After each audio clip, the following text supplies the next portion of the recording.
Hi guys, this is DJ K na my K and okay, sana okay lang po kayong lahat dyan mga kababayan natin mga OFW. Ngayon, meron po tayong isang malungkot na balita. Losamat pumanaw dahil po sa depression and condolence po sa kanyang pamilya.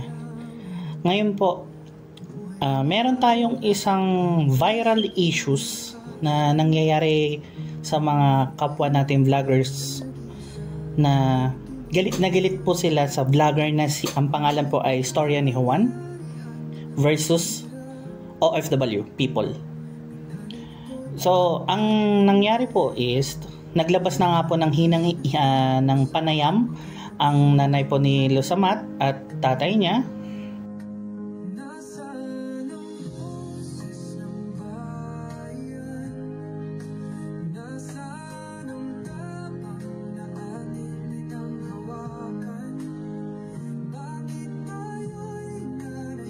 Interview kay Kagawad Juby Karom. Sir, isip pa amahan ni Arnold Karom, ano karon ang plano ng pamilya sir para sa inyong bata? Ang plano namon nga dapat mabuligan kami agud nga dali siya makapauli dire sa Mindanao. Sa karon sir, ano nga mga ahensya sa gobyerno ang mga palapitan natin? Ang naton, ang uwan naton, ang palapitan nga nangayo kami bulik sa ila. May assurance sila sir nga mabuligan. Di mo man tong sila nga may mabulik man sila. Sir, ma-consider magud naton nga daw biktima ning bata mo sir no sa bullying. Ano ang mga gina-expect nimo para nga mabalaton nga matagaan man sa hustisya ang natabo sa bata? Ang speak ko dira nga dapat inang si Juan, istorya ni Juan, dapat inuway mo siya sing dako gid nga kuandira nga yampal dapat unta hindi siya sige balita kay dapat itanawon niya kung bala ano nagkakabagay nga yampal niya. Kay sobra naman ang iya ginakuha na sa akon nga bata. Dapat mag-control man siya ba sang iya nga ginahambal. Kay bisan kami dire nasakitan ginapabayaan na naman nasakitan man kami. Kaya ko sige lang pabayin nyo lang anay siya. Kaya ang importante siling ko sa aton makaulian ang bata. Mga pinaka-importante gid sa tanan. Pero may impormasyon ka mo sir nga may connection siya sa bata nyo nga amugid ni ginimo niya. Ay mo na hindi ko balaan kung may connection siya o may impormasyon siya. Hindi ko mabalaan ng mga kuan nga na siya mo na siguro mahilig lang siya mangbuli.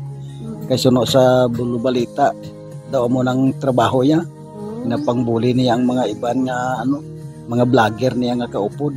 Siling ko dapat di siya magpangbuli kay dapat magtrabaho lang sila sa ilang ang ginatrabaho para nga mag-contest ang blas la pa damo fans hindi kay bulihon mo ang imo nga kaupod. Wala pa kamo sa information sir no kung kano sa posible nga makapuuli diri ang imong bata.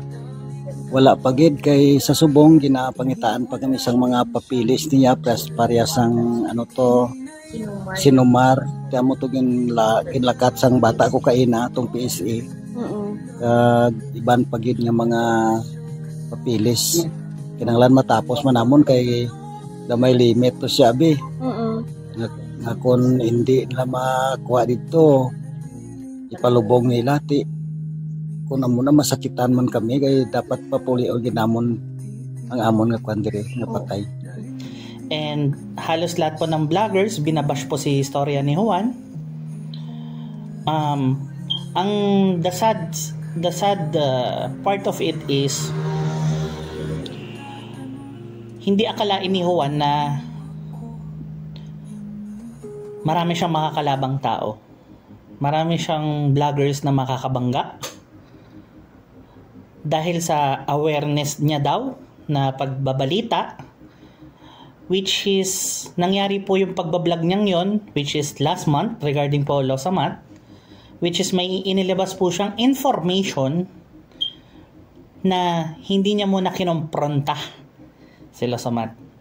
Opo, nandun na tayo na may kaaway si Losamat na kabayan natin at alam niya kung sino yung ng traidor sa kanya, pero diretso pa rin ang ginawang pagso-social media regarding sa buhay ni Losamat ni Storya ni Juan. So si Storya ni Juan, in short, binlag niya pa rin, which is nagkaroon po ng sari-saring reaksyon ng mga tao. Merong agree, disagree, merong maybe. Pero as we said nga, 'di ba? Mapapansin nyo po lahat po ng OFW hindi umaayon kay Juan, at siya po ay tinuturo ngayon na isa sa culprit, in short, sa mga nangyayaring mga sitwasyon na hindi dapat sa mga ating mga kababayang OFW. At isa na nga po dun sa nangyari kay Losamat, in short, yung depression na nakadagdag pa po ng depression or problema kay Losamat yung ginawang pagbablog ni Storya ni Juan. So naiintindihan ko po yung mga pro and anti Juan.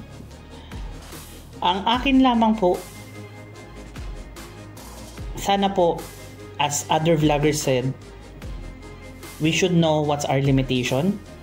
We should know first, or ask the person personally or through emails or through video call kung kailangan niya ba ng tulong. Kung advocate nga ba tayo, advocacy natin ay tumulong sa mga kapwa OFW natin. So ayun nga po yung problema, mga kababayan. Minsan sa sobrang kasikatan natin, hindi na po natin namamalayan, nakakasakit na pala tayo ng mga kababayan natin. So onting paunawa na lang po sa mga sikat na vlogger lang din. Kung tayo ay mangingialam po sa buhay ng isang OFW, make it sure yung makakatulong po sa mga kababayan natin. Hindi po yung makakalublob or makakalunod, or minsan makakadagdag pa tayo sa depression or sitwasyon na hindi dapat ang isang kababayan natin ay nagpapatiwakal. So condolence po kay Brother Losamat. Alam namin nasa magandang kalagayan ka na ngayon.